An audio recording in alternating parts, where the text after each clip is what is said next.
I believe that connecting people is a form of philanthropy. In this episode, you are going to meet a next level connector or super connector. David Homan is a composer, author, dad, and startup founder of Orchestrated Connecting, a global network of super connectors focused on impact. He is brilliant at what he does in bringing people together for good. Let go.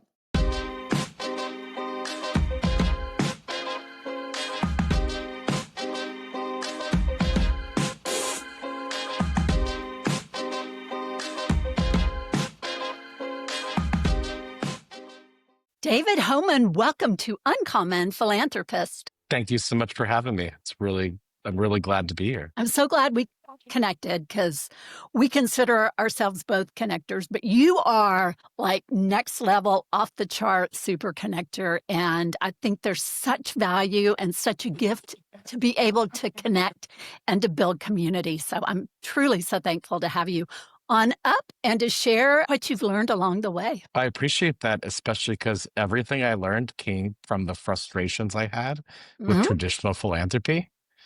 And, as a child growing up where my mom ran several nonprofits into running my own in my mid-20s. And I honestly became disgusted with what philanthropy seemed or appeared to be and needed to find a way to sort of hack it and reinvent it. And that was the birth of what I call orchestrated connecting. But it all came about from this vision of there must be a better way for people to do things together beyond the bare minimum that they feel they have to. Oh my gosh.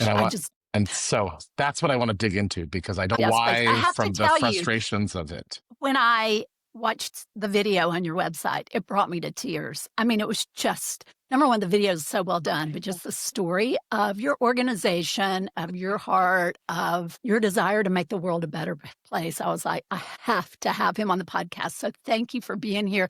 Let's start off with a little bit about yourself. You mentioned that little boy growing up with a mom who worked for nonprofits, but share a little bit more about that, David, if you could. Of course. So I grew up in a small town, northern Florida, a town called Gainesville, which everyone knows for the Florida Gators. Tom Petty, most recently Tim Tebow, but years ago it was Emmett Smith. And my parents, they dominated the art scene of the town. My dad was Shakespearean scholar, theater director, and my mom ran a couple groups. The one that helped honestly get up my brother and I through college was this group called the Gainesville Association for the Creative Arts. So as a child, 3 nonprofits in the family. And if my buddy called me up to say, hey, let's go play baseball, play soccer, depending on the season, I'd have to say, hello, Gainesville Association for the Creative Arts, a crosstown repertory theater, Marjorie Kinnan Rawlings Writers Workshop. And then my friend Tyson would go, yo, let's go play soccer.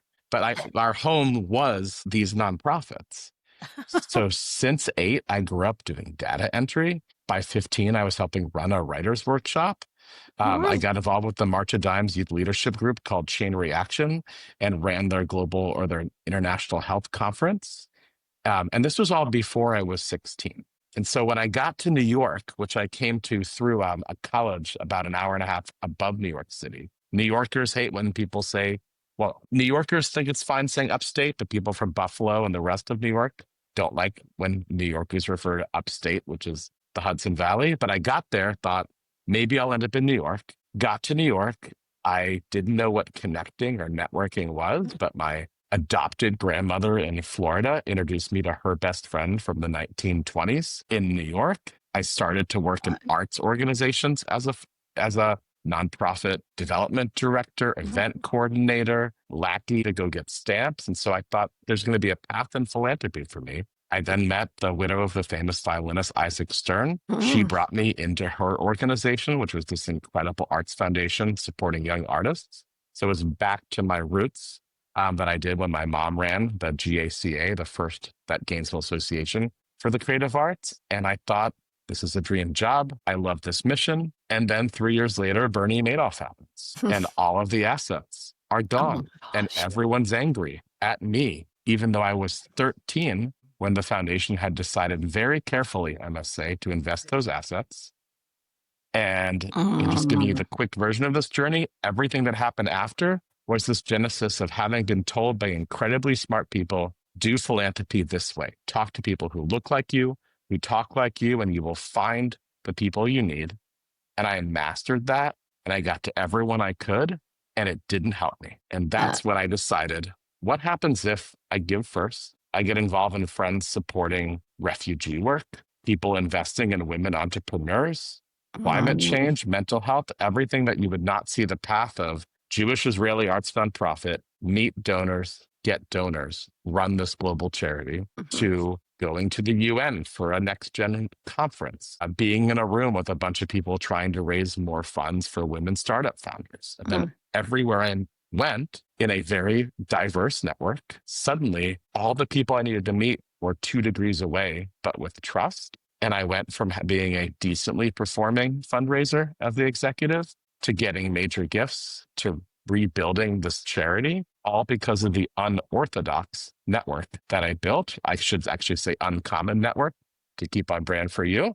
And that's how I got into this world of, you can get to the right source, the person you need with trust. Everything else, the warm intro doesn't help. It's opportunistic. It's yet another pitch. Yeah. But when somebody calls up a major philanthropist and says, I want you to meet my friend David, he helped my daughter with a connection she needed, everyone took the call. So that was like the beginning of like childhood, where I was, a non-shy kid when I needed to be, into the stumbles and perils of the New York philanthropic market, to realizing that the could not market have been didn't work. easy. Yeah. Easy, no. But on the other hand, I saw something in between the lines, and that's what got me to where I am today. Well, I love that story, and there's we could just spend the whole time talking about that. But along the way, in that strategic decision to change the way you did philanthropy, it's like you entered into more authentic relationships. I did, but I'm just going to qualify. It didn't feel strategic at the time. It felt like an act of desperation, because I needed something different. And, major people at major organizations just said to trust your tribe, whatever that tribe would be. I realized now, in the book I had that just came out about 2 months ago, I needed to build a purposeful and intentional community. I just didn't realize I was doing it at the time until about 5 years after I started that journey. And that was that epiphany of what I actually built by accident. Well, and so many people that have not been exposed to any philanthropy of any kind. I mean, I grew up in a home where my parents, they grew up in the Great Depression. I mean, they just survived, and that carried on. But, I just knew in my heart something was missing. And thankfully I found my way to it. And it's so transformational for the person who's giving and serving. And to me, that, people that haven't been exposed don't know about that joy that there is in giving and serving and getting involved in a cause greater than yourself. Absolutely. So I was pressuring a wealthy friend who'd not done much philanthropy about a year ago. And I finally found like the right words to challenge him to take that step, which I know is what you're all about, right? You could talk about the joy of it. You can talk about all, but I took a different approach based on who this guy was. And I said, how many times a week or a month do you wake up thinking how hard you have it, how hard it is to run your business, how hard the choices you are to make, the pressure of your employees, of feeding your family, of your legacy? And he's like, I wake up feeling that way every single day. And I said, I wake up feeling that way every single day. And then I think there are millions, honestly, billions of people who have it worse than I do. And he paused and he's like, I think I get it. And I said, I don't think you do, because when you understand, when you physically go and you do something, not just write a check, you go from feeling bad about yourself to feeling purposeful to an intentional life. Because not only do you realize most people in this world have it worse than you or I or anyone else, but now by helping them, your life is actually rich for the first time ever. And I looked at him and he looked at me and he's like, I can't ever go back from this talk, can I? And I said, I don't think you should. And since then, he joined the board. He started to not just write checks. He went where he started to give. And that euphemism, if it will enrich your life, it will feel that way. Like my whole world is like, what's the psychology of getting people not just to build a trusted relationship, but to form community, not out of a sense of obligation. Because I learned in fundraising, most people give out of ego or guilt until you feel your reputation increases because of the actions that you take. And this is what I built everything around: my global community, my business, now book and startup, is all this idea that when we know our reputation will increase by doing more, we will do more than we would inherently if we didn't know that was the case. Therefore, you take that ego and guilt and you put it into people feeling more intentional. And then the ROI is just much better. And that's simply because now people feel like they don't have to just continue, but there's a value in them bringing other people in to do the same as them. And it's the ripple effect, not just I gave and I felt good. Exactly. But everyone who does now feels part of something that I think will bring the world back to maybe a better equilibrium than we have today. Well, and it takes us all doing something. If you compare yourself to anybody on any level, we always fall short. But I love to talk to people about what are their gifts that they can bring. We all have something we can lend. Let's get into your organization, Orchestrated Connection. So tell us more about the story of how that came to be. Okay, so I'll take you back to where I paused, right? So this was 5 years after accidentally finding a way to sort of hack and get the right donors, the right community around the charity I was running. This was a charity that had offices in 4 countries. I had to deal with 4 different boards, a lot of culture, a lot of strife because we were raising out of the housing bubble recession.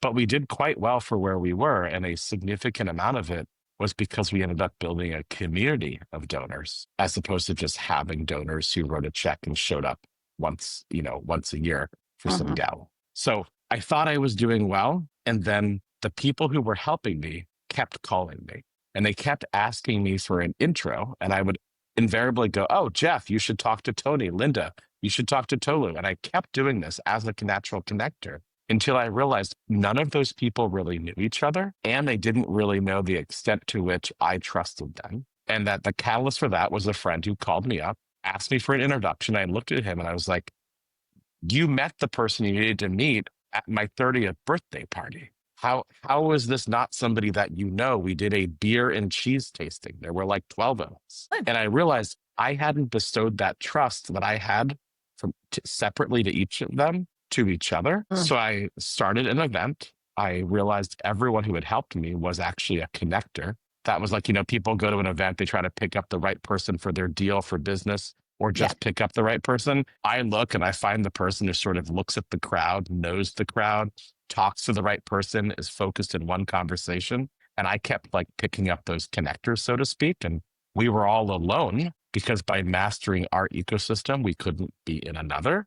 And what this ripple effect was, now 10 years after starting that first of these in 2015, my first formal event was 2017, was running a community of connectors. I called it Orchestrated Connecting because I'm a musician and no one ever listens to my music. So I thought, if I'm a CEO and a connector and a founder, I do like to orchestrate relationships the way that I like to find the resonance with music for people. Still, no one listens to my classical music, but they love that they've met a composer. That's just the world of the arts that way, especially for not being a performer. But what happened, like this was the fascinating part. The ripple effect from setting up a systematic community. I had a rule system from the beginning. I had a code. You had to be an action-oriented, natural giver that I or somebody else would leave my children with. When I started, it was child, then it became children.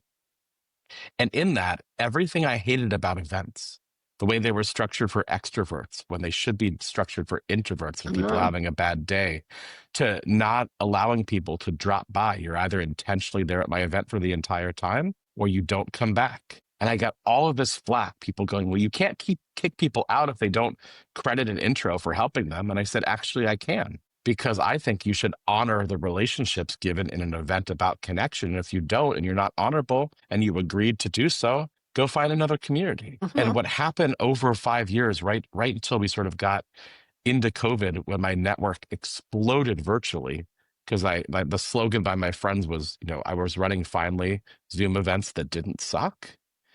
And intentional, not Brady Bunch on a screen. I actually have one starting in about 5 hours after this podcast records. But small groups, intentional connecting, deep driving questions, matching people to the right people. So it's not accidental that they meet each other in line for the bathroom or in a breakout room, but intentional. And I kept getting it right over and over again to the tune of thousands of positive relationships, interactions that led to books, deals, boards, charity work. I spoke to a guy the other day, and the access he needed was to one of the most significant human rights leaders on this planet. So I WhatsApp her husband and I go, hey, here's the ask. And his response back is, oh, I'm so grateful. This is what we're looking for. And being in between was actually a space that was stronger than being in one thing. But no one ever values that, because everyone who cannot multitask criticizes people who try to do two things at once. And everyone who multitasks just goes, I'm doing it. And so my network was the same. There was all this feedback that you need to be focused on climate change or mental health or investing in women. And I was like, no, we can do all of it, because the diversity of network is more important than one monochromatic, let's just help X. All that, the way I structured it, became now a global community of 2,300 people and counting in 35 countries and 187 cities, operate in 10 cities currently at cost. It's world's stupidest business. I charge no membership. I take no sponsorship. I do events at cost. But then here's what happens if you'll let me just tell a quick story of why my network works. So I'm at my friend Chris Ryan's Legacy Alliance event, which is one of the best family office membership groups I've ever seen. And I meet this guy named Eric Reese. And Eric tells a story that leaves me beyond in tears. I have an 11-year-old girl. When his daughter, Jessie, was 11, she was diagnosed with terminal cancer. And as she was leaving the hospital one day after treatment, she said, well, what happens to all the other kids that have to stay? And her parents told her basically, well, they stay. Sometimes they don't ever leave. And she said, what can we do to make their lives better? And she came up with this concept of a joy jar. And it's a jar I actually made with a bunch of family offices and philanthropists last week in Dallas to give to kids when they're in this situation, to bring them joy. But I said to Eric, I said, well, what do you need? What do you really need? You have these videos that go out to all the kids on the app and their families. He's like, honestly, we have all these great athletes. Most of them are men. I really need a significant female athlete to get the trend. And I said, okay, I got you. I messaged a friend who I just love her intentionality. Her latest book is incredible. And she writes back and she's like, oh, I'm so sorry. I haven't gotten back to you. And it was like 2 days, by the way, for her not getting back to me. And she reads what I wrote, and I connect her. And she's like, not only is she going to do this, she's going to go with her family down to Orange County, where Eric has his Joy Jar factory, and volunteer and help. She'll do a video. She's going to ask a lot of her other friends. And this is a friend who's one of the most significant WNBA stars ever, Olympian, sports commentator, and intentional. And I had the access. So why do I build this network? It's not to get the access to have the access. It's to get the access to make and build a bridge in a very uncommon way that is honestly the most common way that anything happens, which is the power of the introduction. I just live in a world where people don't value it, because relationships come out of their happenstance or out of some necessity. And I think it can be strategic. It can be orchestrated. And that's how my community became this global force for good, with the most incredible access, but also the most incredible gatekeeping, because of how it's structured and how you have to show up as your best self and treat your relationships with 100% integrity in order to remain in the group, because the risk is as visible as the rewards. Well, and I don't know this to be true, but I'm sure you'll correct me if it's not. I think you go into conversations not to present solutions, but to listen. You're curious, and you're thinking about, how can I help people? How can I help? And through helping, you're connecting. So I think a lot of people, we've lost our ability to really listen, because we're thinking about, how am I going to convince this person or win them over? But I think what you're doing, it's very much a lost art in communication. And I just think you're insanely curious and charming. Then you make it happen. Well, so I'm unapologetically this way. And if this isn't a way you want to interact with, or you can't handle it, and I'm not forthright, I want to get to action. But you're correct. You're 100% correct. I wouldn't correct you in the slightest for this reason. Um, we have lost that art, and people are always trying to convince somebody else of something. And again, because I go back to like, what's the psychology to get people who do that to change how they do it? Take back, right, from years ago, G.I. Joe, knowing is half the battle. Like, why have we forgotten that? Like every variation of that in every decade is the more you know about something, the more you can actually get what you need from it. All of the perils of social media are us giving us every single thing that we feed them to tell them how to market to us. And yet we walk into conversations and we just present at people. And it's flabbergasts me, because when you get to know somebody and you offer to help them and they tell you something that they need, now you know what they need. And then if you help them with what they need, now you've built trust. And then from identifying what somebody needs, which makes them feel heard, and then actually helping them or even attempting to help them, then you get the thing that no one willingly unlocks unless they feel they trust the people to do so, which is to say, actually, you know who you should talk to? You should talk to my friend so-and-so, my brother's boss, my whatever it might be. This is the way that boards raise money for charities. This is the way that major gifts campaigns work. This is the way that everything in the structure of philanthropy works, is people coming together for a common goal, something greater than themselves, because somebody they trust invited them, somebody that they trust brought them to a rally or a march or an event, or somebody heard them and said, you know, I don't know how to help you, but I know if you help other people with what you've gone through, you'll find more value. Here's a charity I heard about. And every part of that is hearing an introduction. Why we fail to think of the necessity for strategy around that. I think you can walk into a room and say to people, here's what I do. Do you like what I do? It doesn't work in dating. It doesn't work in any context. It only works when you're somebody that everyone wants something from, and you willingly disbelieve that they want you when they want something. Happens that way. It happens with the back and forth. We know it with looking for a job. It's not what you know, it's who you know. We all know that those doors open up when you know somebody, when you have an in. And it's a bigger life message too. I mean, just so many people pour so much into their career and their job, but there's so much of that spills over into life. And I want to pivot a little bit to this epidemic of loneliness, because community is one of the solutions for that. So I'd love your thoughts on how building community, how people who may be isolated are feeling alone, very off purpose. How do you even begin to engage and get involved? Find your people. So in my book, my co-author Noah and I, we analyzed the two types of people before one becomes purposeful. Now, I will say everyone who feels purposeful is still striving for more purpose, but there are people that get stuck, right? There are people that get stuck and they live lives of quiet desperation. There are people who were stuck and they rage against the dying of the light. So that's where we quote Thomas and Thoreau, because we wanted to have some poetry to what is a very hard stance. So if you're in that first bucket, you were always in some ways blaming what happened in your life for you not moving forward.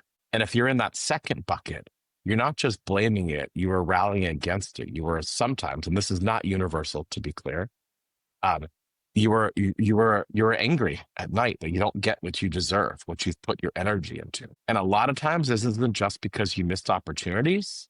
The number of people, especially women, who have to thwart their careers because of either taking care of children or loved ones, including if they're married, their in-laws, family, is absolutely ridiculous for you can have a purposeful life, but the purpose you maybe wanted to achieve, you had to help the people in your life. And there are other people that by virtue of their height, their weight, their race, their accent, do not get enough in life. So I just want to qualify that, because this is not a universal, here's a white man talking about how if you just are more intentional, you can create that purpose. It's not true.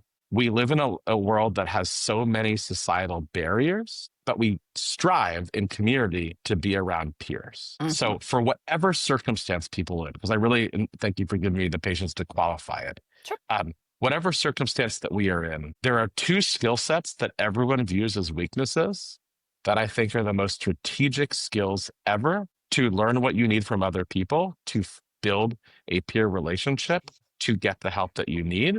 And that is being inherently curious and open and vulnerable. Okay. So my co-author Noah Aspen, who's an incredible professor at UC Irvine, business network theory. He's also a trained musician. He won't say he's trained, but I think he could play well enough to impress his kids.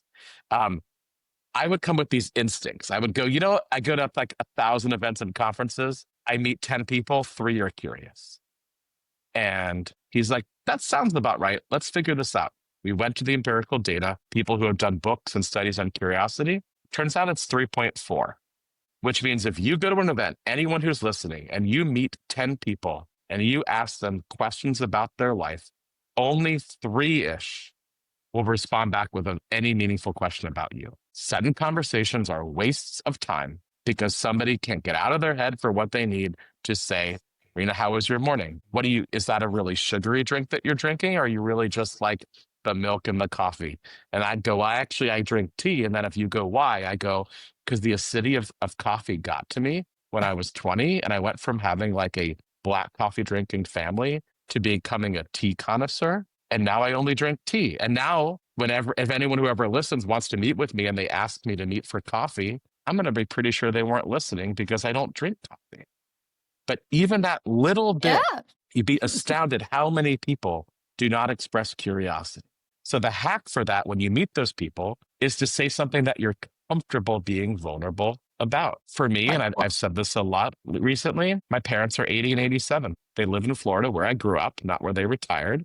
And my brother's in LA and my sister's in North Carolina. And it's really hard to be as attentive with aging parents. And my dad's health has been up and down, like leaving me sometimes, like waking up in the morning sobbing because I never know if the next conversation is what it is. And I say that, right, with absolute sincerity to you right now. 7 out of 10 people will respond back and go, do you see the Cowboys beat the Giants on Sunday? Mm-hmm. Like, I hear you. But it's not that hard, right? I'd rather have a conversation, one person at an event, at a party, wherever it might be, about dealing with aging parents and meet that one person than meet another 7 people who just make me feel unheard, underappreciated, undervalued. And then what happens, because I'm in this world of networking and connection, and all these conferences around impact and investing and family office and Hollywood and all these things, is they miss the opportunity to build trust with me, which means then when somebody we know in common tells them I can help them, that's not going to happen. I didn't need them to ask me when I met them. I wanted to build a relationship. And if they didn't see me as valuable then, all of a sudden they need you. Do they get a black mark or something? It's a real gray area because sometimes people just aren't having the right day and it depends on the intro. Yep. But this goes back to like, if you were feeling lonely, which is really the part of this, right? This isn't just, this guy who's in this space, who runs a business, now has a book, he's telling me how to do this. Whether it's meeting a parent at your kid's school, which is what I'm now navigating as my 11-year-old is in a new middle school, and being, courageous enough, because I'm actually an introvert, even though I don't seem to be when people meet me, to walk up to a parent and start a conversation and get to know them, to ask about their kids and how they're feeling and not be invasive, but just to build it. Even if our kids may never be friends, or what often happens is 2 parents really like getting along, but then their kids go different ways and they can't hang out. But whatever variation of it, right? Do I want to be lonely as a parent dropping my kids off at school? Or do I want to take that courageous step? Because what's the worst that can happen? The people who weren't talking to you before don't talk to you after. And what do you have to gain if you simply find a way, and this does take some work yourself, to express something that can be a conversation starter. Build a bond. You build it 2 times, you build it 5 times, you build it 20. Suddenly, everyone is more comfortable, and loneliness can be eradicated if you actually know that if you needed something, the people around you would have your back. It can be not just purged from our world, but it can be cured in many ways. Because when we feel heard and we say something we feel alone in, and somebody else feels the same, you no longer feel alone in it again. Did you have more? I would just the final thing is, If you think about this, right? If you want it, for those of us that have children, we want to teach them how to be courageous in their life. And the older and older that we get, the less we feel we can be. And then there's always that person, that like grandmother at 80 who like travels the world and like walks into an event and talks to somebody at the supermarket. And it's because they have a confidence of self. Everyone is the same, deeply insecure. But the point you learn is you can actually love being courageous, because the odds of winning that are so much greater than winning like a $1.8 billion Powerball. And yet we easily buy a passive lottery ticket, but we won't do the thing that is more rewarding, which is simply to work to build enough bonds that when we are needed, we feel valued. And when we need something, we also feel valued. So good. So good. So I think that we demonize our digital devices because there's good, but there's a whole lot of not good about head in the phone. And I think a lot of people, they believe they're in community because they're, engaging on Facebook with these people, but it's a lot of times it's not healthy community. We all need people in some form or some fashion. And you just have to go looking for common interests. Facebook groups are a great way if you like to hike. There's hiking groups, or if you like, go to your local bookstore and get involved in a book club. Or our bookstore here has a knitting club. I mean, yeah, but all those examples are are okay. The best example, philanthropy, nonprofits, giving to people, soup kitchens, walks to cure cancer. Yeah. This is literally the most rewarding thing you can do, because if you find something meaningful for you, you are going to be around everyone else where it's also meaningful for them. It's the easiest conversation starter. Yes. And we miss the fact that by helping others, whether it's through our church or our synagogue or our mosque or our nonprofit, that this is the ultimate act of validation of self, is to give to somebody else, to help someone else. And if you can't spend an hour a week or a few hours a month helping somebody else, how lost are you in your head? And who's to blame for the loneliness you feel on a weekend, when every nonprofit on the planet in any city would love for you to come volunteer, love for you to call a couple friends, take them and a development director to lunch, and have everyone give even a couple $100? Like, to make it easier is literally to say, yes, I could do everything possible, but I need to make this a common part of my life. I guarantee no one will feel lonely after 3 months of being involved in charity work. I belong to my local Rotary Club, and it is so dynamic and so fun. I mean, they just have a reputation for being kind of older white men who like to have lunch, and some clubs are like that. But we are so diverse and so all over the place in terms of career paths, retirees. It's just a blast. And we have, we probably have 20 opportunities per week to go out and serve and do something. And doing it together and getting close to those in our community that just need a hand up. It is such a blessing in my life, and I love it so much. But it takes courage to walk into that room of 160 people that I knew some of them, but, to just stick out your hand and say, hey, my name is Rena, what's your name? This is what's why your thing, the reason I say I hate most events is they're all set up like middle school mixers.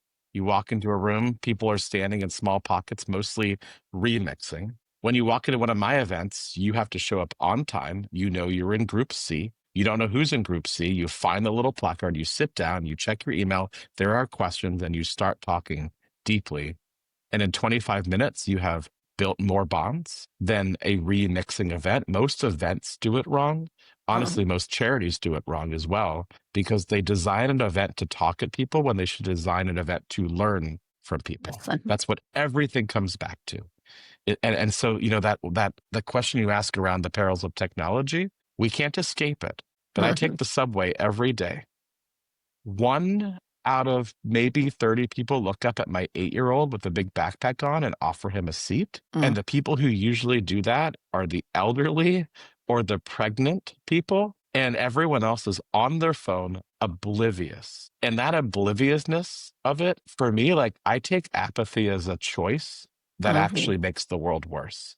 I don't think if you sit in between something that you're sitting in between and that's okay. I actually take offense to people who make a willing choice to not do something to help somebody else, to not be self-aware, to not do the work, because then all of them wonder why we live in a world that would rather watch zombie apocalypses and all this fear and anger because we don't have purpose. Those who have purpose look up when a pregnant woman walks under the train. Yesterday, this woman walked on, clearly had MS, had a cane, and no one gave her a seat. I offered my 8-year-olds. Like that's the world that we wonder why things aren't going as well. And then those people in another hat walk into a charity event on a Sunday and feel good about themselves, but they don't live that the other time. Like it doesn't take that much, but technology is a conduit for it. The way that a light bulb makes an event work at night, because otherwise it'd be hard to see.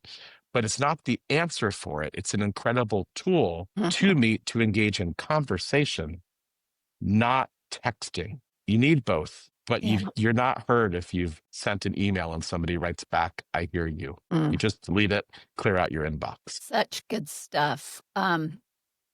So you've talked about your book several times. Tell me the name of it and how people can get a copy. Sure. So the book is called Orchestrating Connection: How to Build Purposeful Community in a Tribal World. It is a book for beginners, a book for experts. It's all of this understanding of the self-work and the community that you need to surround yourself with. And there's some really fun how-tos in the back, along with the only thing that ever went viral from my book, which is the definition of 14 types of takers, the people you meet on this planet who are horrible people and they get away with it. But I've called them out from wasting your money, for wasting your time, or trying to meet you for a business meeting and get you into bed. Like all the variations of people who prey on relationships. My co-author Noah and I were really fortunate. The book became so far a USA Today bestseller. And it's, the way everyone works, like thinking about going to Barnes & Noble and then looking at the shipping fees and buying it on Amazon. But if anyone has a local Barnes & Noble, even if it's a massive chain, I always think it's better to support a local bookstore. You can find it on our site, orchestratingconnection.com, with the links.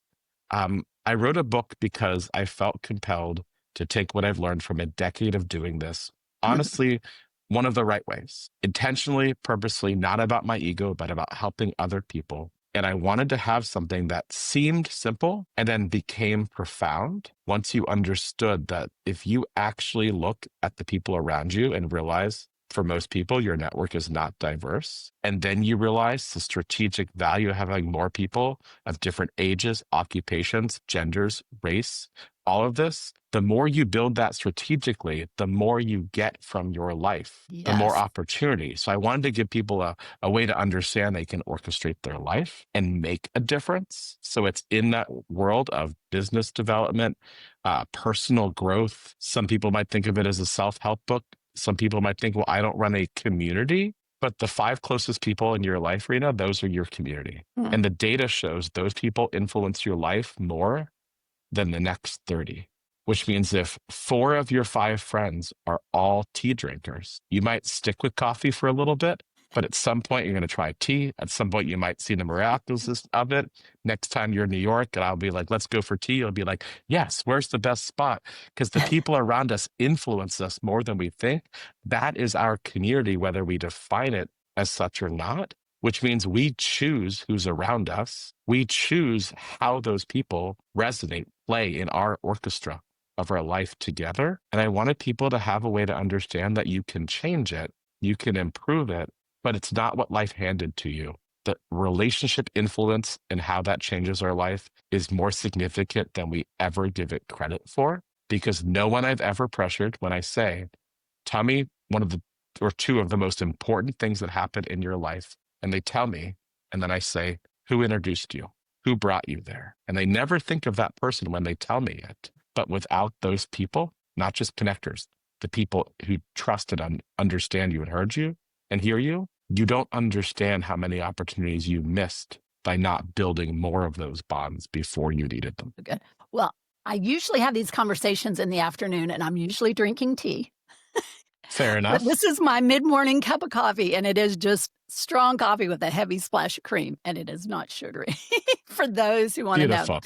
And I also want to let you know, you talk about those people who have influenced your life. I am actually headed to Sedona, Arizona with my high school girlfriends tomorrow, and we will not be drinking tea.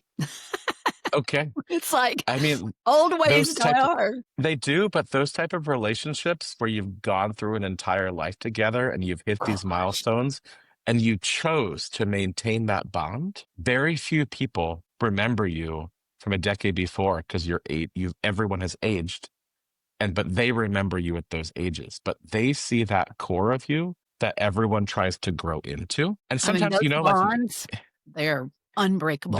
and when they're challenged, it's always a choice to come back to why we need that bond. Yet many people cut off a lot of the people that they grow up with. Many people form it later in life. Sometimes deepest friendships come once you have kids, if you don't have kids, where you finally find that person. Every time that happens, it's not just circumstance. You found something that let you be curious and vulnerable. You then took an action in some way to be generous to that person, showing up when they needed to, helping them move. And then the gratitude exchange back suddenly builds something that can last longer than like Gorilla Glue can last. and we don't understand it because it takes so long. Therefore, we don't see what it is to build something that can have a ripple effect that can last and improve our life. And we go back to this epidemic of loneliness from COVID and before and the rest. A lot of people feel misunderstood. A lot of people, live with the trauma that they faced. I'd say most of us do, but most of us make excuses for what wasn't given to us. Those that realize it's up to them to figure out a purpose, whatever that purpose might be. There's not an accident where there seems to be that person who was the school guard when you were a kid and then is still the school guard when your kids are kids, right? It's a volunteer job or it's what they do, but they chose it. That is purposeful. It's not just being a CEO. It is just choosing something that constantly fulfills you in community. And I don't think there's anything greater we can do than build that community, then turn it towards helping others, especially in philanthropy. And kind of going back to the one-on-one relationships, I think we need to be more forgiving, more accepting. Now, it's like we're broken people. Someday I'm going to let you down and you're probably going to let me down, but that's okay. When you have love, philanthropy means love of humanity. That is the root. When you lead with love, you tend to be more accepting, more forgiving, more kind, just more of that. I mean, it's hard to get that message across in the world today, but I think that's really kind of the glue that we're missing today that needs to bring us all together. When I love the way you say that, and it's obviously like the reason that you do this. We all need love. We all need, even if we didn't have it growing up, we need that version of acceptance, of an understanding of who we are, because it's really, really hard to ask for what we need. It's really, really hard to balance life. It is an endless journey of disappointments. And everyone who goes towards that level of consciousness and everything else, they say they found it because they found it in themselves. And in truth, they find it in others. But the world is broken because we choose not to think we can make it better. The world is broken. And I do, yes, we are all flawed because we do not ask and expect everyone around us to elevate towards a more purposeful, intentional community. In my community, you are accepted if you're the type of archetype of person, all variations of somebody connected and intentional. And you have to live with that integrity. But I am unapologetic that if you don't uphold that and you take actions that are literally written down, then you're out. And I kicked out the 47th person from my community last week. It was a really hard thing to do. I gave them an opportunity. The person introduced them, spoke to them, and they didn't care that they had basically poached my network, written people, sometimes mentioning me, sometimes not, under the pretense of those people were valuable. They were trying to take my trust without crediting me and build their community from mine. And when I posted it, and it's still going viral, everyone who wrote back didn't comment on what happened. They commented on how hard it must have been for me to take that type of action, how frustrating it was for me doing so much good in this world to have to deal with something like that. And then like a few people even went deeper and they said, it's just so hard to feel betrayed by people you put your trust in. And everyone who rallied around then said, as the sort of chains on LinkedIn and everything else trended, they're like, the reason I appreciate your community is you will take that action. You held somebody accountable. You asked them to be more accountable. They made a choice not to, and now you are protecting us by not having that person be around. So we do have to be forgiving. We do have to give people the benefit of the doubt. But at some point, we actually have to say, listen, you show up late for everything we do. It affects everyone. If you keep showing up late, you will not be invited. And we don't have the courage to do that. We have to say to people, hey, you come to Monday Night Football and you take a phone call in the middle of the game. You don't actually, you razz the people who were losing and you make them feel uncomfortable and you never bring food. Don't come back. We don't take that courage to call out in a constructive way what our expectations are because we don't define first what those expectations are and have everyone agree to be accountable to it. If in the world of charity, if every donor, I'll just say for every donor under $1,000, if you were to write your charity and say, I will give you this gift every year for the next 5 years, you would save that charity hundreds of thousands of dollars, having to chase you to remind you to hope you do it again. If every major giver said, I want to solve this problem with you, I will write a check, I want to talk with you about the milestones, and then I will give more or less, but I will commit to this happening, development departments could go to sleep at night. Philanthropy shouldn't be whimsical. It shouldn't be because you feel like it. Like there should be a commitment and a conversation. I will give to you. I will keep giving to you, even if it's for 3 years, just to give a level of comfort. And yet we feel we matter so much. We should decide when and how. And people should be grateful for our money, but that never happens if the person also hosted an event for you or volunteers at your Sunday food drive or at your walk. If you're in community with the people who are doing the philanthropy work and with other donors, it's not a surprise. It's much easier. You don't have to chase people. They brought their people in, therefore they're going to give. We spend so much money chasing people's belief that their money is what matters. And in the end, it has to be money and community in order to find that love together. You don't get the love from the check writing. You don't get the love from just showing up. You get the love together from the acts that you take, that your money and your time give you.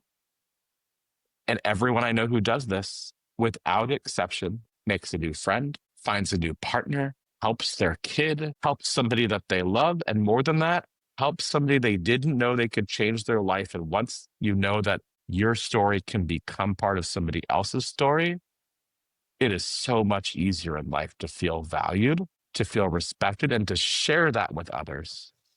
It's a positive ripple effect, and we don't understand the strategy of it.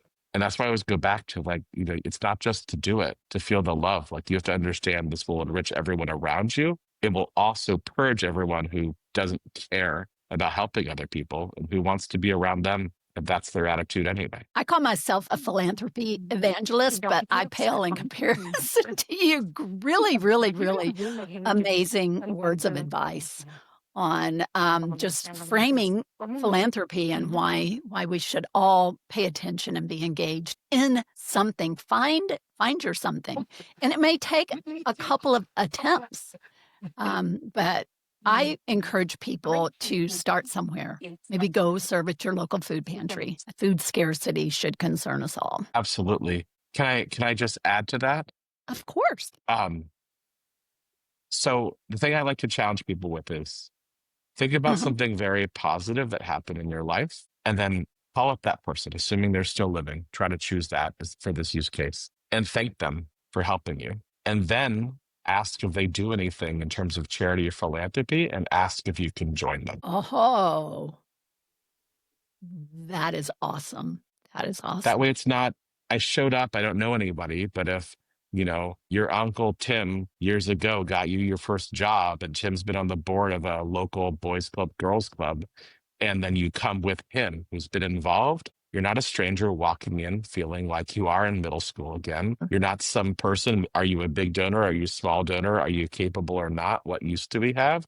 You're Tim's nephew or niece. You're your college friend's person. You're that, childhood friend who's visiting, helping. everything comes from just being courageous enough to be gracious and have gratitude first. That's a major expression of love, but to give that to others means we need to feel accepted as we start. And that's why it's so hard to just go, can I show up as a food pantry? Yes, I could show up there, but what if somebody you knew brought you? It will change the entire dynamic. And then you'll not only not feel alone, you'll feel obligated to continue. And the more curious you are, somebody there will go, oh, well, what are you doing? And you're like, well, I decided to volunteer on Saturdays. And they'll go, me too. Well, what brings you here? And you'll go, well, actually, I just got laid off from a big tech firm because they're shedding jobs left and right. And they'll go, yeah, me too. But I started to build a new business with a couple of friends. What do you do? And suddenly you'll have a job or an interview or something from something that seems like a divergent path until we understand everything is relationship building, every action we take. And if we don't put our energy into that, we will end up with less. I'm stealing your idea. Love, love, love that. Okay, we have time for Please do. a couple quick questions. So what brings you joy, David? Connecting people. I'm monochromatic with this, Rena, but I love connecting people and having people come back to me and go, that was the best conversation that I ever had. Thank you for doing it. So that in my world of personal professional, besides being like that super active dad who picks up his kids from school and walks them to school and plays with them when every other parent is on their phone at the birthday party, like I grew up with a dad like that. I'm just that type of dad. And the things that bring me joy, my real spirituality in life, are the people around me and getting to know them and then being helpful. So I'll close out all these conversations. So my tagline is let go. And I would love for you to close us out with a rousing let go and then just kind of wrap it up about connecting. What does let go mean in terms of your world of orchestrating connections? You know, it's an interesting one because I also love Mel Robbins' Let Them. And I've been desperately trying to put that into my life with my aging parents. And it's so hard, even when you want it to be. If I were to say to everyone, let go, I would say, let go of that person that you think everyone sees when you were a kid. Whether you were the high school quarterback or the geeky person that was eventually going to start a tech company but loved science lab, like that person is who you were. The person you have and can be when you meet somebody new is the person you can work towards. So when we think about connection, we think about this, like the self-work is immense. You have to understand what you like, understand how you are, understand how you speak. You have to understand when you don't listen. You have to be more introspective and more courageous.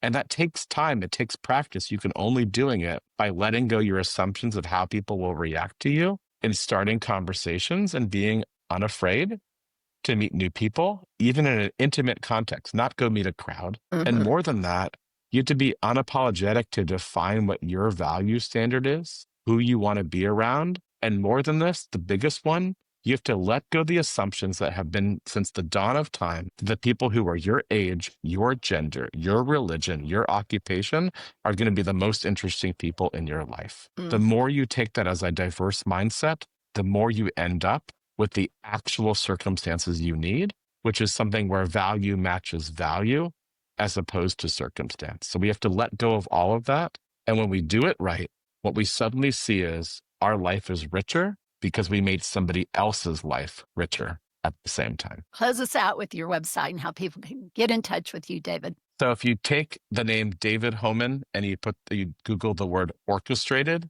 you'll see everything. My community is orchestratedconnecting.com. The book is Orchestrating Connections.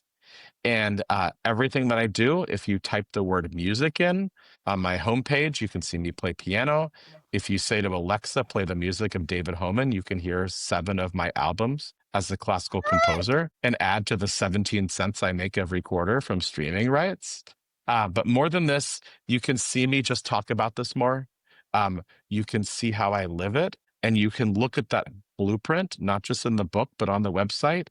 If anyone were to take a stab and then want to connect with me, if you know somebody who knows me, that's the easiest. But if you write me, my email's there, my LinkedIn is there. I don't really know how to message on Instagram yet, but I have it. All of that comes into if you're intentional, you're purposeful, and you're after something bigger in life. I've tried to find a way to hack that to get people to be supportive of each other and elevate each other. That's what this orchestrated world that I've built is. So I am so grateful for you having me on today and for everyone listening. Been a delight. Keep up the great work. Let go, David. Thank you. Awesome. Welcome to Orchestrated Connecting. I'm David Homan, the accidental founder. I'll tell you how it happened. All right, now we're ready for real? Okay.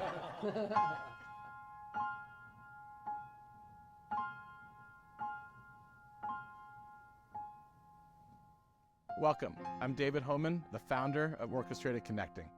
The way this community came about was really an accident. I thought I was on top of the world. I knew everyone, or everyone thought I knew everyone, and then I realized none of them really knew each other, and that was the problem. Every situation of this made me realize I had failed in conveying the strength of the relationship I had with each of those people from them to the other. And that's how Orchestrated Connecting was born. So it was this goal, this understanding that if you could connect connectors together, what would come about is this accelerated impact, this accelerated change that only occurs when you bring people together with the right purpose. We're a loose network, opt-in, of individuals I would describe as action-oriented natural givers that I would leave my kids with. You have to be naturally curious about other people. You have to approach with the generosity of what you can give to others. And in this network, you can be extremely uncomfortable because everyone's asking what they can do for you, as opposed to what they need from you or through you. So the grand experiment was begun. But the real goal, the primary goal was, can you take relationship trust and can you transfer it in a purposeful community?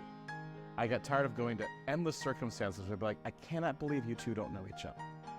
So to change that was to change the way we value relationships. To change the way we understand that relationship value, I believe, is more important than our time or our money because it's what we put all of our energy into. And this is a currency that connectors don't necessarily ask for the value of. So this is why Orchestrated Connecting was born, to make relationship value valued and to give everyone a sense of what the power of their purposeful community can be.